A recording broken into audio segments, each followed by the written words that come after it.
కంఠస్థ వాక్యం చెప్తాను. యోహాను సువార్త 15వ అధ్యాయము 18వ వచనం. బైబిల్ ఒకటి.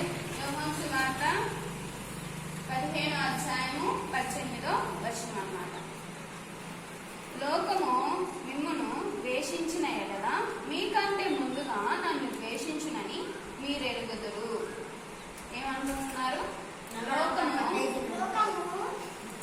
మిమ్మును ద్వేషించిన ఎడల మీకంటే ముందుగా నన్ను ద్వేషించునని మీరెరుగుదురు. ఈ యొక్క మాటకు మీకు ఏమర్థమైంది? ఏం అర్థం కాలేదా? అయితే మీకు ఒక చిన్న స్టోరీ చెప్తా. ఇప్పుడు సపోజ్ మన గ్రామంలో ఒక రాజు ఉన్నారు. ఆ రాజు వాళ్ళకి గొప్ప ఇల్లు, డూప్లెక్స్ ఇల్లు ఉంది. ఇల్లు ఉంది, కార్లు ఉన్నాయి, గుర్రాలు ఉన్నాయి, అన్నీ ఉన్నాయి అన్నమాట. ఆ రాజు ఒక రోజు అంతా స్వారీ చేయడానికని తన యొక్క గుర్రం ఎక్కి, చాలా గుర్రాలు ఉంటాయి కదా, చాలా గుర్రాలు ఉంటే ఆయనకి స్వారీ చేసే గుర్రం ఉంటుంది కదా, ఆ స్వారీ చేసే గుర్రాన్ని ఎక్కి ఊరు మొత్తం చూద్దామని వెళ్ళారంట. అందరికి చూడాలి, ఊరు మొత్తం చూద్దామని వెళ్ళాడంట. ఎక్కడికి, దేని మీద వెళ్ళాడు, ఎక్కడికి వెళ్ళాడు చెప్పాలి. క్వశ్చన్ వేసినప్పుడు ఊరు చూడటానికి వెళ్ళాడు. స్వారీ చేసుకుంటూ వెళ్ళారు. స్వారీ ఎలా చేస్తారు? స్వారీ చేసుకుంటూ ఊరు మొత్తం వెళ్ళారంట. వెళ్తే ఒక చోట వెళ్ళగానే జారి పడిపోయారు. గుర్రం పడిపోయింది, రాజు పడిపోయారు. పడిపోయేసరికి ఒక క్రైస్తవుడు, అంటే మనలాగే చర్చికి వచ్చే ఒక వ్యక్తి, ఒక యవనస్తుడు, అయితే ఆయనంట ఈయన పడిపోయాడు కదా, ఈయన చూసి లేపుతాడు. లేపేసి ఇంకా కాపాడతాడంట. కాపాడిన తర్వాత రాజు అంటాడంట, మీరు కూడా నాతో పాటు రండి అయ్యా అని తీసుకెళ్తాడు. గుర్రం ఎక్కించుకుంటాడు. దాంట్లో వెళ్ళేటప్పుడంతా గుర్రం స్వారీ చేస్తా ఉన్నప్పుడు మాట్లాడుతూ ఉంటారు రాజు, నువ్వు నన్ను కాపాడావు కదయ్యా, నేను నీకు 1000 బంగారు నాణ్యాలు ఇస్తాను అని.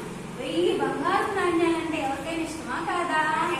కానీ ఆ క్రైస్తవుడు ఏమి నాకు కావాలని అనలేదంట, వద్దని అనలేదంట, కామున్నాడంట.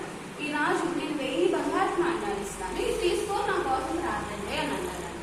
ఈయన ఏం పలకకుండా ఉంటాడంట. ఇంక కొంచెం దూరం వెళ్ళిన తర్వాత రాజు మనసులో అనుకుంటాడు, స్వారీ చేస్తా అనుకుంటాడంట. ఏమని అనుకుంటాడు అంటే, నేను 1000 బంగారు నాణ్యాలు ఈ వ్యక్తికి ఎందుకు ఇవ్వాలి, వేస్ట్ కదా, ఇస్తే ఏం చేస్తాను, ప్రార్థన చేయడం ఏం చేయాలి, ఇవ్వటం 100 గొర్రెలు ఇద్దామని చెప్తామని అనుకుంటాడు. అనుకొని ఇంకా కొంచెం దూరం వెళ్ళిన తర్వాత ఆ క్రైస్తవుడితో అంటాడు, అయ్యా నీకు 1000 బంగారు నాణ్యాలు ఇస్తే దొంగలు నేను తీసుకెళ్తారు, దాంట్లో నేను చంపేసి ఆ బంగారం తీసుకొని వెళ్ళిపోతారు, అందుకని 100 గొర్రెలు ఇస్తాలే అంటాడు. అంటే నేనేం పడదు, ఇవ్వమన్నానుగా వద్దనే అంటాడు.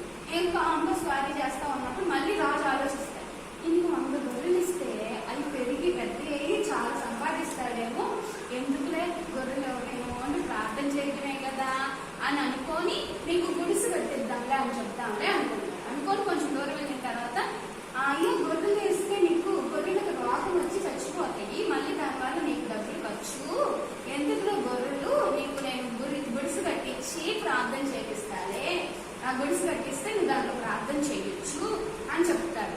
చెప్పిన తర్వాత నేనేం పలకడు. ఇంకా ఇద్దరు అనుకొని వెళ్ళిపోతుంది. మళ్ళీ ఆలోచిస్తాడు, గుడిసి ఇచ్చిన వేస్ట్ ప్రార్థన చేయలేదా అని అనుకొని ఇంకా తన యొక్క రాజ్యం వచ్చింది, తన యొక్క ఇల్లు వచ్చింది. ఇల్లు డూప్లెక్స్ ఇల్లు వచ్చింది.